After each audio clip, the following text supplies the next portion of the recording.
Up-to-the-minute details, expert views, reviews, and interviews in photos, videos, and features. Track Alerts on Facebook, Twitter, Instagram, and Track Alerts TV on YouTube. TrackAlerts.com. From start to finish. Advertise on our live streaming on Track Alerts social media pages, which provides the most prominent online viewership from track and field meets in Jamaica. Your products will be seen by our large audience in Jamaica, the diaspora, and across the world. Book your spot in our live stream for a very small introductory fee. Call or text us at 876-893-4157 or email anthonyfoss@gmail.com. Trackalerts.com from start to finish. 10.29 seconds for Johan Blake. An impressive run. Hosting a function or event? Want it to be streamed live on Facebook, YouTube, or Zoom? iView 365 can help you. We specialize in sporting events, stage shows, funerals, concerts, conferences, church services, graduations, and many more. Call or text us at 876-893-4157 or email anthonyfoss@gmail.com. That's ANTHONYFOS@gmail.com.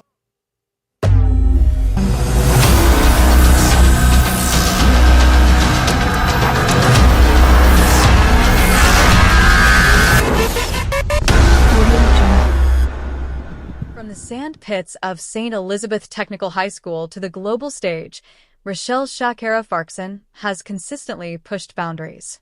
A former Jamaican junior standout, she placed fourth in the long jump at the 2009 World Youth Championships and again fourth in the triple jump at the 2010 Youth Olympic Games. She also earned Carifta Games medals in both events. Back home, she's remembered as Champ's 101st gold medalist, claiming victory in the triple jump with a then personal best of 13.20 meters. Her NCAA career at Mississippi State University was equally impressive. Southeastern Conference Female Freshman Field Event Athlete of the Year, three-time Southeastern Conference Long Jump Champion, Division I All-American, and one of the school's most decorated field athletes. Today, she's traded spikes for spreadsheets, now serving as a Treasury Management Account Manager, while also coaching and empowering others through entrepreneurship and education. She is the author of The Financial Roadmap, a practical guide to building wealth, especially for underserved communities. Please welcome the embodiment of discipline, determination, and transformation, Rochelle, a proud McKendree University MBA graduate in corporate finance. From the sand pits... Welcome, and good night to another Track Alerts Live. And tonight is Spotlight, where we feature, interview, talk to an athlete, current athlete, former athletes. Tonight, we have the pleasure of having Rochelle Farquharson joining us, former St. Elizabeth Technical standout, former St. Elizabeth Technical queen, done well in the classroom, on, I was going to say on the track, but in the field. Yes. Rochelle, good night. Anthony, good night. Thank you for having me. It's a pleasure to be here. Great, and it's a pleasure having you. First of all, let me start. Take us back to where it all started for you. At what age did you first get involved in the sport? Who or what inspired you? And what kept you motivated, especially at that young age? Oh my God, that was so long ago. If I think back correctly, I would say that I started in the same manner that any track and field athlete would say they started.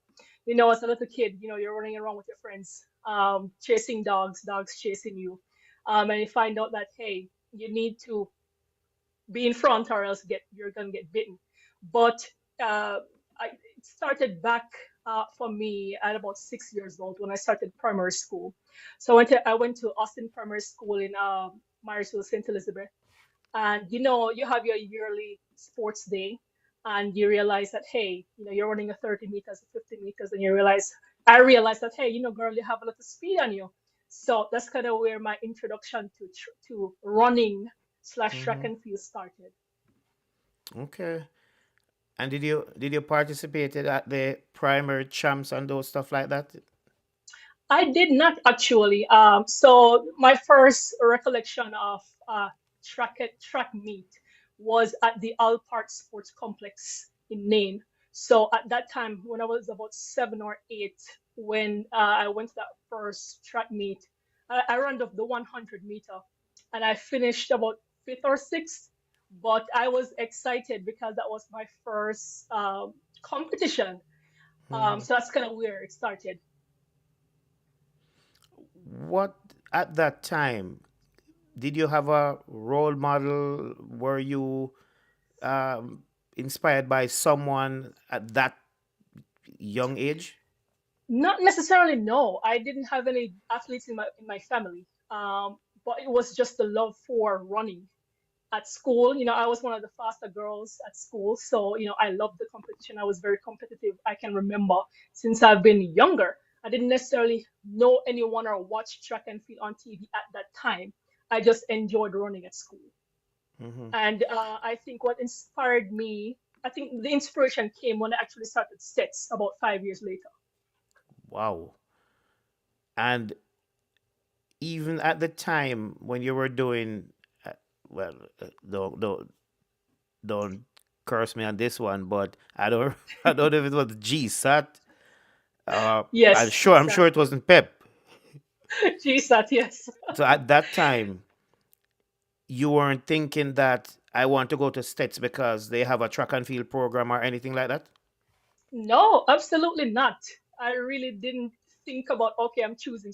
That was my first choice of school, STETS. I wanted to go to STETS because I'm the youngest of 9 children, and five ahead of me, five of my siblings were uh, going to STETS at the time, or were graduates of STETS at the time. So that was the only reason I wanted to go to STETS. Hmm. But no track and field reference there. What was your favorite event to compete in?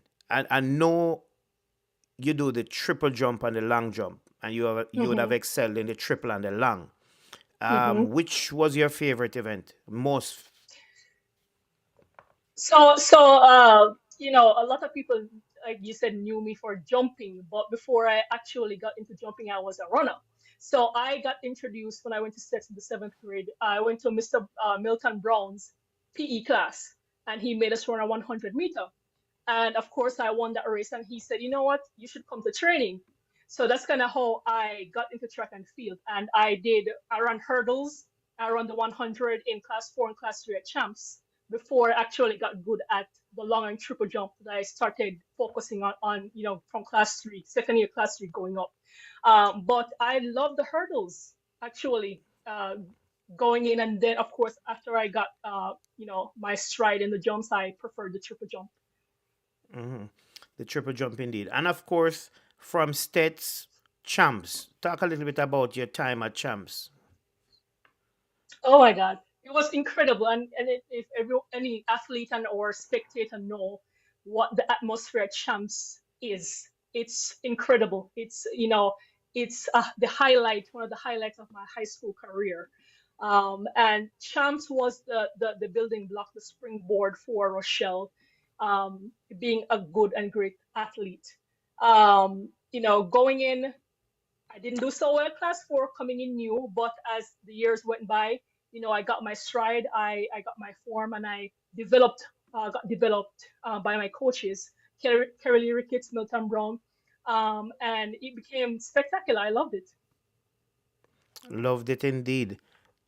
I mean, champs for many, or maybe all Jamaican athletes, are always seen as the most intense, Oh yes. the because that's where you have the rivalry.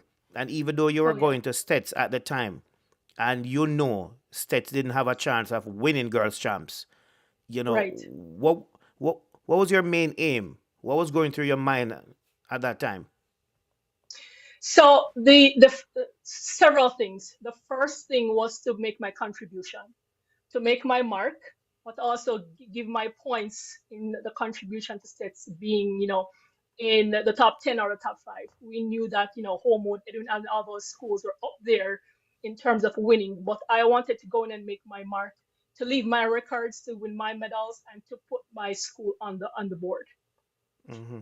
Put your school on the board, indeed. I remember I was doing a research, and it said you'll be remembered for winning the first goal at Champs 100. Did you ever think about it? Was that anything special for you, or did you look at it?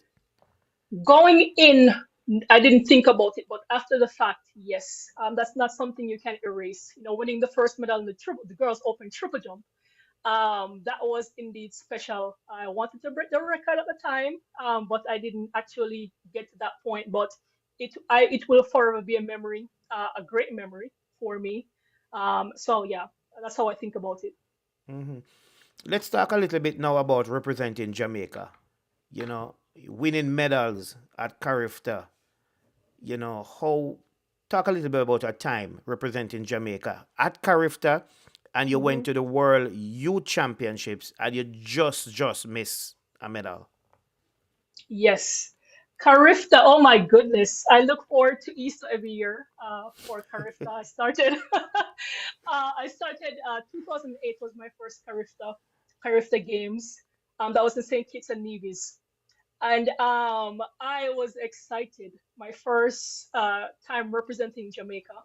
And I wanted to go out there. The aim was to show up, uh, conquer, execute, and Mm-hmm. have fun. Having fun was a part of the process. I believe I finished third in the long jump, third in the triple jump that year. But that competition opened up my hunger for more, to represent Jamaica being on the largest scale. So it was wonderful. In terms of getting to the world stage of the World Youth Championships and also the Youth Olympics in 2010 was the fact that I finished just outside of the podium by, I think, 3 centimeters. I was off, of third place. So while it was disappointing, I believe that, that was a great opportunity for me because, greater competition, you have a wider range of girls that I was going up against. So that was a great accomplishment for me, even though I didn't win the medal at that time. Mm-hmm. I mean, during that time, you're going to St. Elizabeth Technical, you're hmm representing your school, you're representing your country, not only at the regional meet, but also at the international meet. Right. How did you find it at that time? Because I know you excel in your schoolwork. How hmm hard was it, or it was, but you didn't make it seems too difficult to balance training, track and field, and your academics? And Anthony, it may not have seemed difficult, but it was very difficult. I remember vividly that I would miss a lot of school. I mean, once the track season started, I would travel. I would miss a lot of school. I would have to make up a lot of work. But at the same time, I knew that in order to have one, I had to have the other. So there wasn't room for failure in terms of failing out of school or not doing well at track and field. So I made sure that I poured enough into both that I was able to maintain that standard to be able to compete. Mm. Were you ever disappointed with any exam results and look back, or you may think that if I didn't had the meet that weekend, or I didn't have to travel for a particular meet, I would have done better? Sure. Yes, definitely. However, I look at where I am now and how that wasn't a deterrent, um, to training or traveling or competing. I enjoyed all of it. There were tough moments, there were obstacles, there were times when I missed classes that I had to make up for. And, my teachers were understanding and they gave me the opportunity to make up those, exams or tests or what have you. But at the same time, I do not regret how any of it went. So I'm thankful for that. Hmm. And how did you mentally prepare for your competitions? So I've always believed, and even know that, as a man thinketh in his heart, so is he.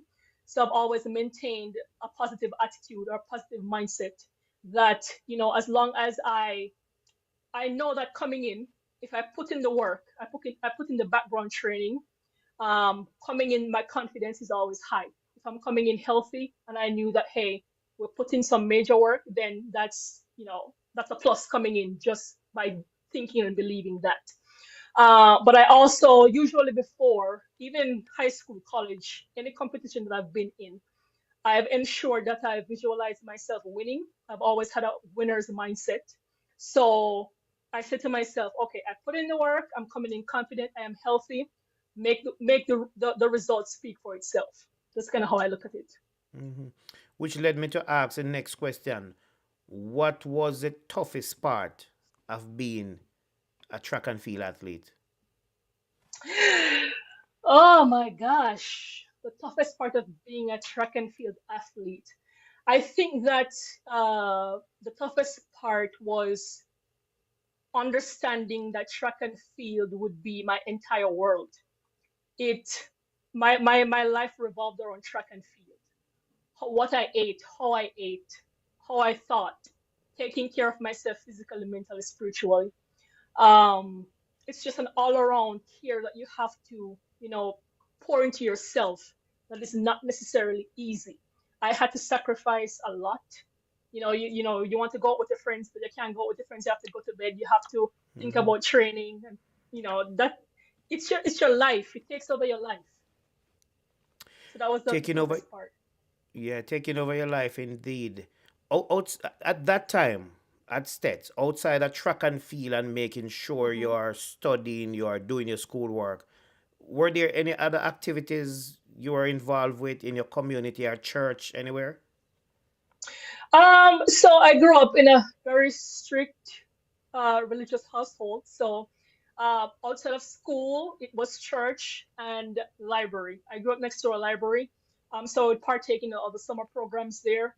But reading, my dad made sure that education was prominent, that it was the forefront. So outside of track and field and school, it's church and library. That's about it. Hmm. Which, which I have to ask you, how much though would you credit your parents, your family, for the success you have enjoyed so far, both academically and within the sport of track and field? Because as I said, you may not have gone to the Olympics or the World Championships and win medals, Mhm. but many have not gone on, not even to represent their country at Carifta, much less a world event. So I would say that definitely how you're raised plays an important role in your formative years. So the parental role in my life was essential to how I turned out now and how I was at the time. I was pretty focused. I was locked in to what I was doing. Academic school, track and field. I was led in a manner that shows principle and discipline. So I think it played a huge role. Mhm. Which mean if you were to do it all over again from age 6, you'd still get involved in track and field. Oh, definitely, definitely, without a doubt. I would credit track and field. You know, you would know this. You're from St. Elizabeth yourself, and rural areas. You're not exposed to a lot, and for a lot of athletes in Jamaica, track and field is their way out. Hmm. To exposure. It takes you all across the world. It shows you many things, open up opportunities for you. So I would 100% would take the same route because even to this day, track and field has played a huge role in my life. Hmm. What's one common misconception you would think people have about track and field athletes? Ooh, so I think that people who have not been athletes believe that it's easy, or I've seen people criticize athletes over the years and even know, one year you're up in your season and then something happens. They don't understand like how tight of a rope you're walking as an athlete. And if an injury happens, it could be. And they expect you to win all the time. It's like, oh, track and field athletes is easy, just run on the track and then you're great. They don't understand the work that you have to put in spiritually, mentally, physically. So I think everyone should have the opportunity to experience that, then they could, speak on the matter.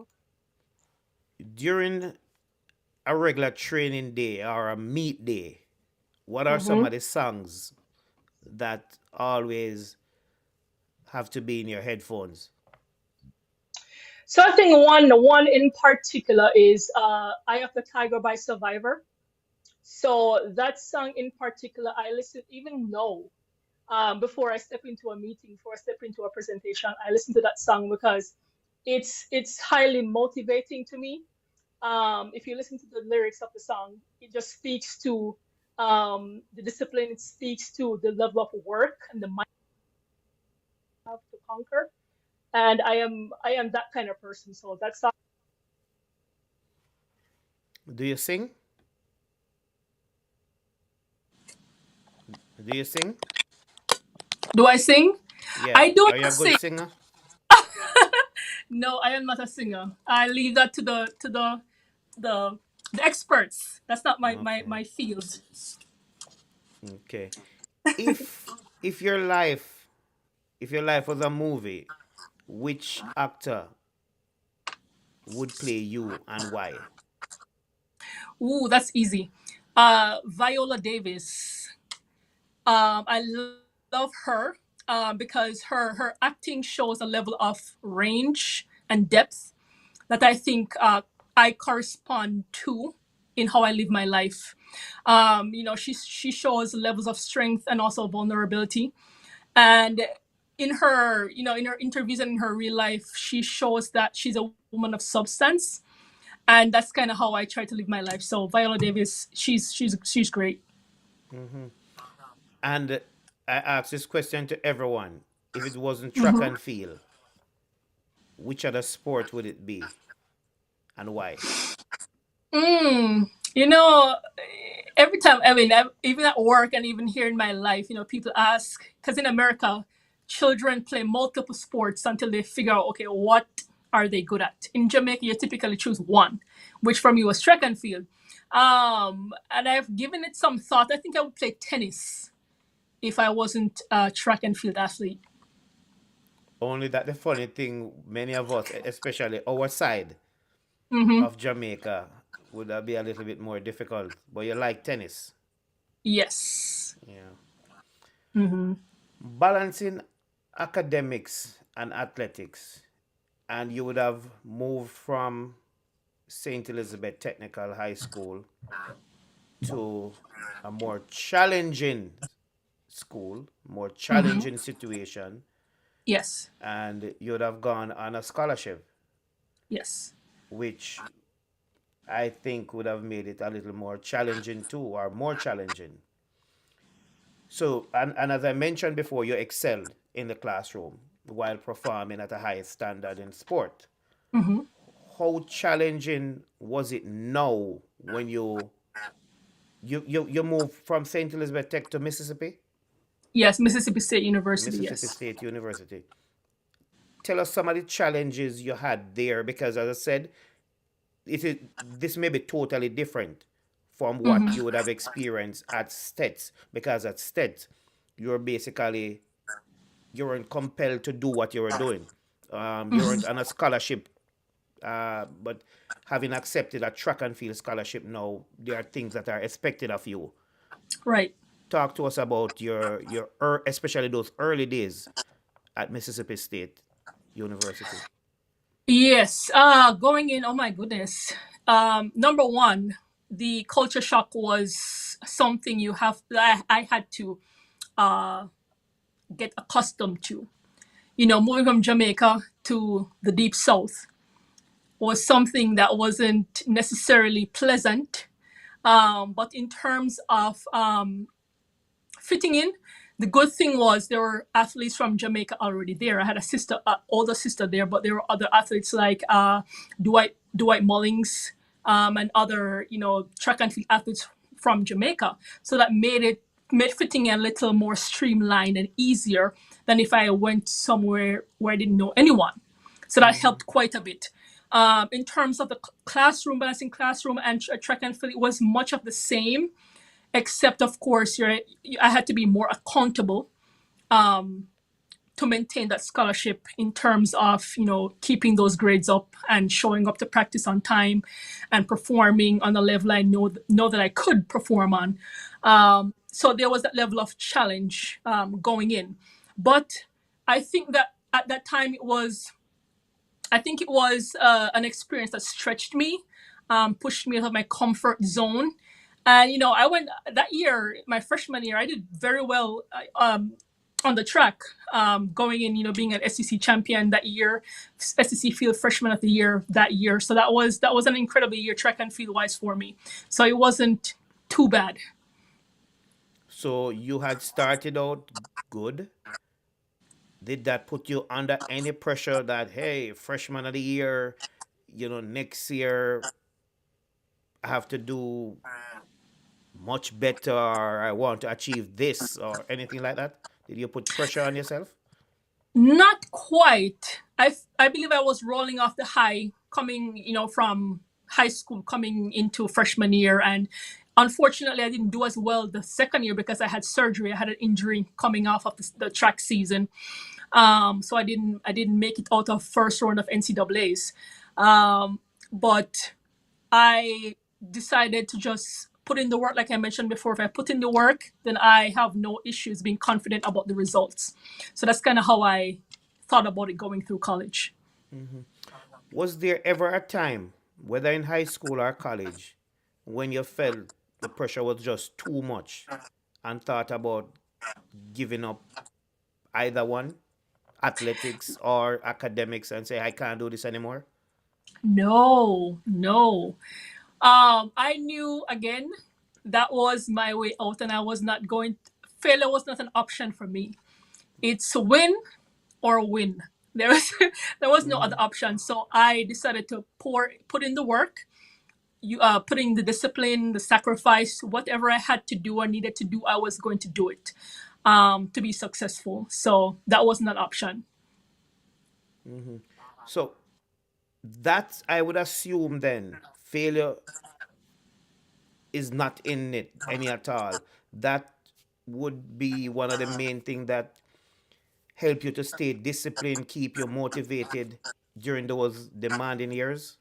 Oh yes, definitely. I never gave myself a plan B. It was win, always win. And of course, during the journey and the process, I'm gonna fall. I fell. I lost competitions. I faced several obstacles during that time, but I told myself that whatever I face, I must overcome it by whatever means I had to do to overcome it. I was going to put in the work. I was going to, if I had to get tutoring, I was going to get tutoring. If I had to, there were years I didn't go home for Christmas and stayed back and trained because I wanted to succeed in the upcoming season. So I did all of that to be able to make sure that I was successful. You would have decided that after college that that's it for my track and field career. Why did you decided that so early? So actually, that wasn't the end of my track and field career. I went on for 2 more years. I went out to the U.S. Olympic Training Center in San Diego. I was there training for a year and a half after college because I had the intent on continuing. But at the time, after a while, I realized that, hey, this is not connecting for me anymore. It wasn't feeding me like it once was. And, as a field athlete, the opportunities for, a contract or anything of that nature was not as readily available. And you had to source your own training, as many track and field athletes do today. A lot of them don't have the funds to take care of their training or to move forward to competition. So I decided that was the end of it for me at that time. So life after sports and now career empowerment. You have made a successful transition from athletics to finance and entrepreneurship. How did that shift come about? Oh my gosh, that was a messy transition. That was not a smooth change from track and field to the business world. And as any athlete would know, when you finish track and field, you have an identity crisis. So I went through a crisis for about 2 to 3 years where I was wondering, okay, what is next? Track and field was my life for so long, since I was 6 till I became an adult. I'm like, okay, who am I?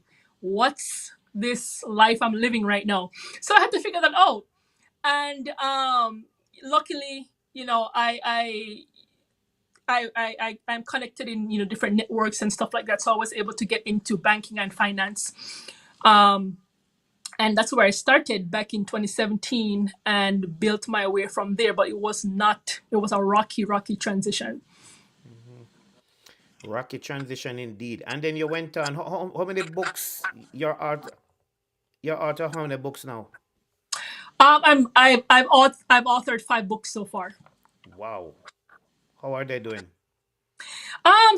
They're coming on pretty well. I would say my first book that I've written, it's called How God Sees Me. It's along the lines of self-development in self-discovery. So the switch from track and field to real world, that's what prompted me to write that book, because I was lost in a phase that I couldn't really figure out myself at that time.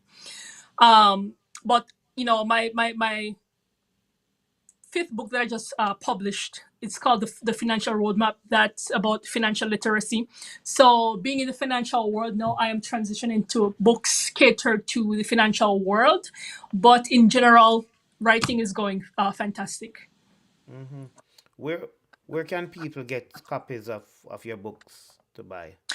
So all of my books are on Amazon right now, and Barnes and Noble online. So if someone types in my name, go to Amazon, types in my name, they can find my books there.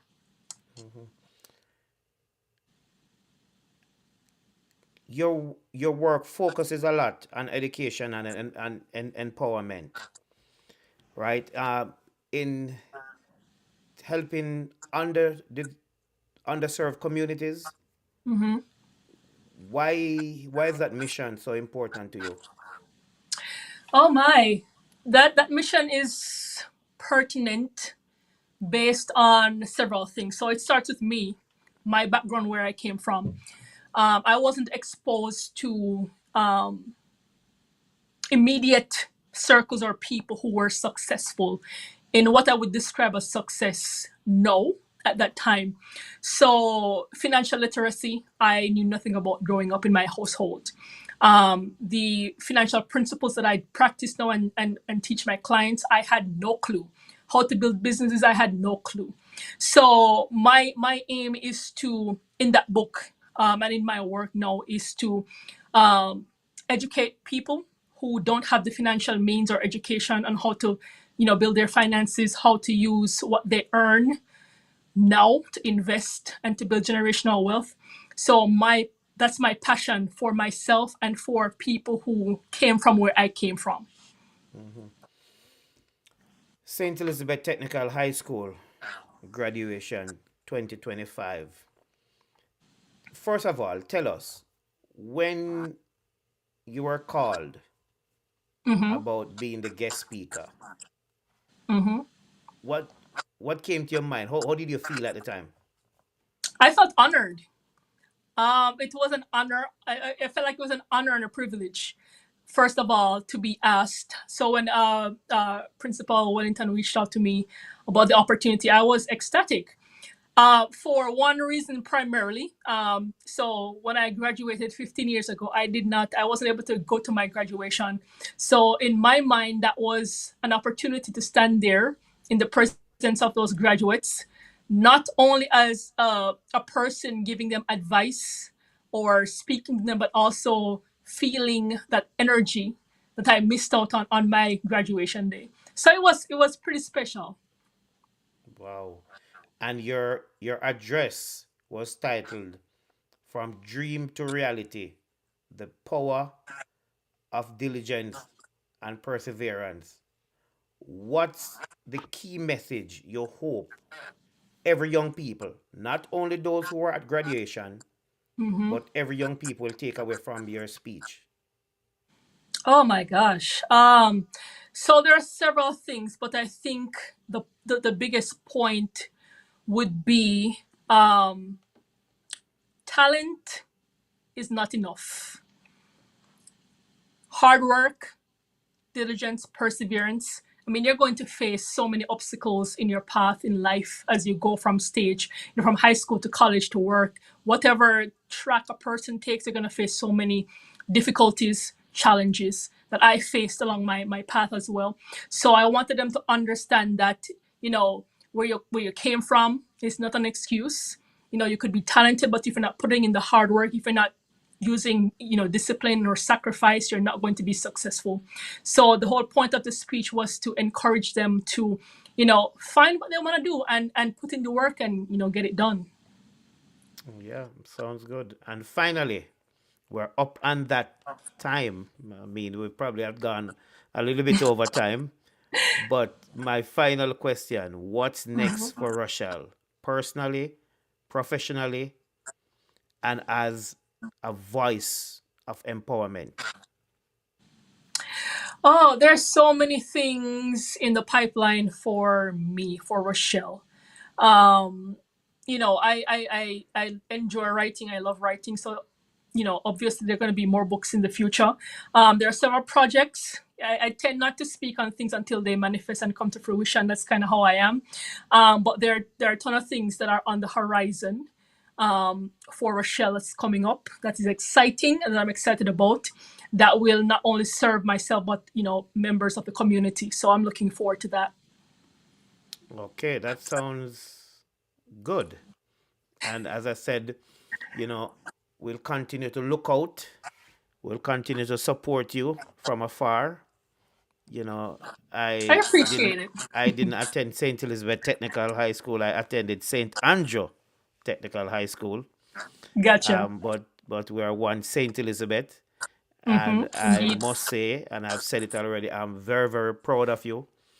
And I followed your story, you know, where you're coming from, and you spoke about that at St. Elizabeth Technical graduation, which I'm sure, you know, was accepted. And they would always say if one or two person can follow or take something from what you have delivered to them, that will help to change our country and help to change this world. Again, Oh, thank for you sure. very much for joining us. And I'm sure we will talk again on this platform or some other platform where Track Alerts is concerned. Of Thank course. you. Thank you, Anthony. Thank you again for having me. Yes, thank you very much. And as I said, we'll talk. Thank you very much. All right. Have a good night. Thank you. Bye. You too. Of St. Elizabeth Technical High School to the global stage, Rochelle Farquharson has consistently pushed boundaries. A former Jamaican junior standout, she placed fourth in the long jump at the 2009 World Youth Championships and again fourth in the triple jump at the 2010 Youth Olympic Games. She also earned Carifta Games medals in both events. Back home, she's remembered as Champ's 101st gold medalist, claiming victory in the triple jump with a then personal best of 13.20 meters. Her NCAA career at Mississippi State University was equally impressive. Southeastern Conference Female Freshman Field Event Athlete of the Year, three-time Southeastern Conference Long Jump Champion, Division I All-American, and one of the school's most decorated field athletes. Today, she's traded spikes for spreadsheets, now serving as a Treasury Management Account Manager, while also coaching and empowering others through entrepreneurship and education. She is the author of The Financial Roadmap, a practical guide to building wealth, especially for underserved communities. Please welcome the embodiment of discipline,